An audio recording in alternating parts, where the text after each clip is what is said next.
মই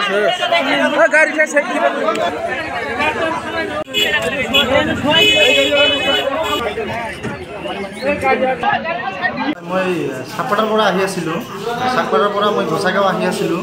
তো মোৰ অভাৰটেক কৰি গ'ল এটা আৰ এছ গাড়ী। তো যোৱাৰ সময়ত মই পিছত মানে কিবা শব্দ এটা পালোঁ, শব্দৰ পৰা মই বাইকটো ৰখিলোঁ।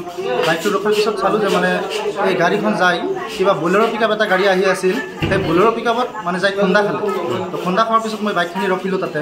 ৰখাৰ পিছত মই যাই তাত মই মানুহবিলাক চালোঁ, মানে কিবা চামৰ পৰা একেবাৰে মানে কিবা আহি মানুহবিলাক গোটেইকেইটা মানে গোট খাই আছে। তাৰপিছত আমি লগে লগে সেই গাড়ী মানে খিৰিকীখিনি ভাঙি কিনি মানুহকেইটা ওলাই দিলোঁ। তাৰপিছত আমি চাকপাটাৰ পৰা আমাৰ ল'ৰাকেইটাক ফোন কৰিলোঁ। ল'ৰাকেইটাক ফোন কৰাৰ পিছত এম্বুলেঞ্চ আহিল। এম্বুলেঞ্চত আমি মানুহকেইটা হস্পিটেলত লৈ আহিলোঁ। কিমানজন মানুহ ইনজুৰ হৈছে? মানুহ তাতে 8জন মানুহ ইনজুৰ হৈছে। ড্ৰাইভাৰ ধৰিব পাৰিছে না যিয়ে গাড়ী চলাইছে? মানে যি গাড়ীখন মানে আহি আছিল, কাঠৰ গাড়ীখিনি আহি আছিল, সেইটো ড্ৰাইভাৰখিনি ধৰিব পৰা নাই। সেই গাড়ীখিনি মানে ড্ৰাইভাৰখিনি পলাই গ'ল, গাড়ীখিনি তাতে আছে।